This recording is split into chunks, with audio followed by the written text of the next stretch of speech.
Sure. Well, we had an opportunity when Fox Studios was acquired by Disney. Fox did the films and had the rights. And when they were bought by Disney, who publishes my books in the United States, Becky and I said, aha, there is a chance to do things differently now.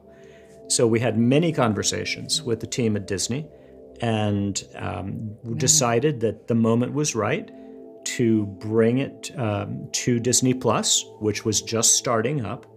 And so everything came together in a very fortuitous way to make it possible. It was like a homecoming. It is. It's like a homecoming for Percy, coming back to Disney.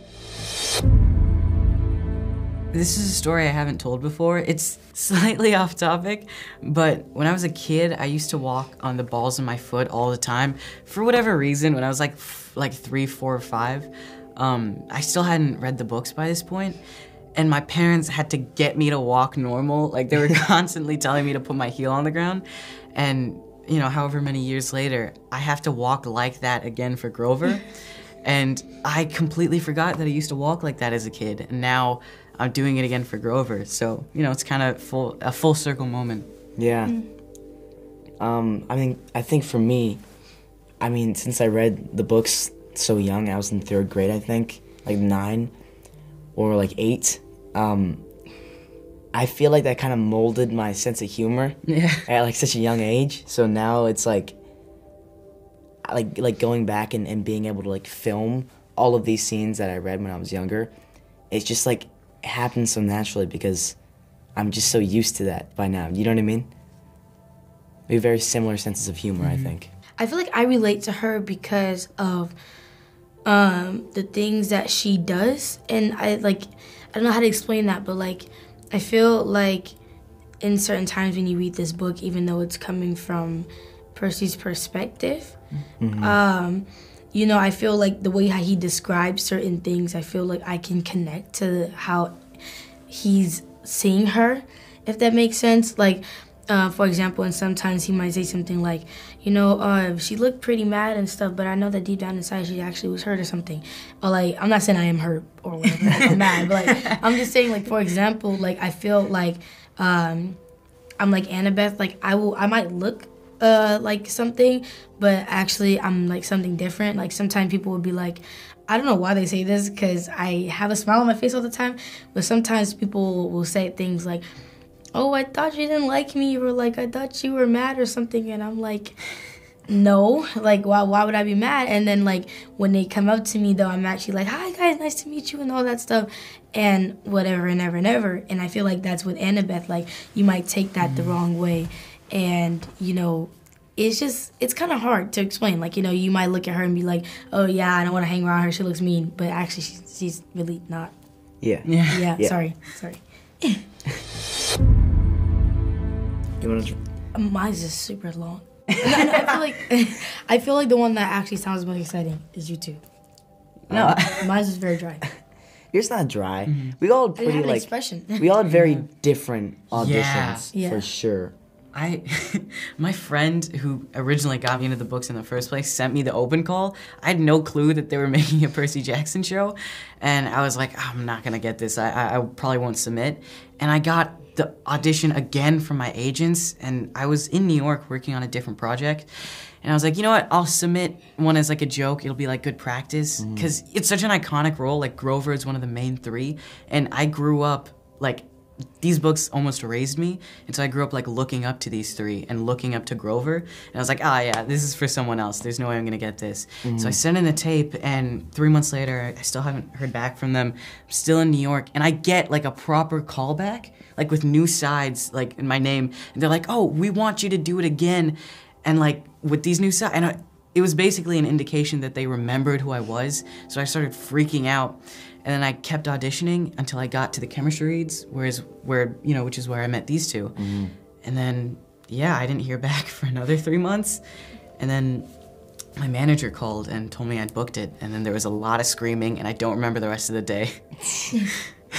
Aryan didn't eat for like the whole day. Yeah, probably. We all kind of started off, we all did online auditions. Yeah. My auditions were completely online, and then I got the part and I did some chemistry reads with Leah and Aryan, and that's where we all met each other. So yeah. We learned a lot. We learned that making a TV show is very difficult. It takes a lot of time and a lot of people. Long days. Long days, yes. I write books. I thought writing books was hard. Making a TV show is even harder. In terms of the casting, it was a long and extensive process. We saw thousands of talented young actors for the main parts.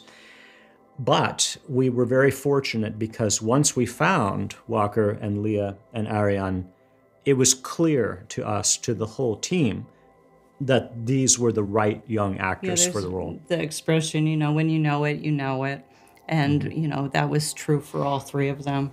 We just fell in love with each and every one of them. Mm-hmm. I mean, it was casting these three kids was everything. Like, this only works if we find the three perfect kids to play these iconic roles.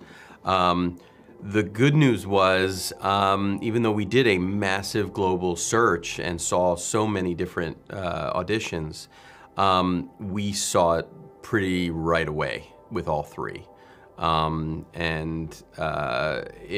You still never know, right? Because you're not only picking the individuals to play those roles, but it's also the chemistry. They spend so much of this story, especially in this first season, they spend so much of it together, and how are they gonna play off of each other? And we just knew they would click. And when we got to that first day of shooting, and you just saw the respect that they had for each other, even in the short time they had known each other, in just us prepping to get going, there was just the fun that they brought every day, the joy, but then also the seriousness in the work. And even at that age, these kids were being handed really complicated scenes. Not only the big spectacle stuff and physical challenging stuff, but really complicated emotional work. And they just brought their A game with everything they did. And we're talking about them is really fun and easy because we adore them as talent, but also as people. And they just nailed it. They just absolutely nailed it. So the important thing is not to panic. Percy Jackson, we've been expecting you.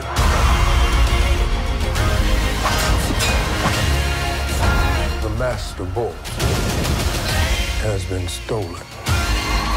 That is your quest. Remember what I taught you.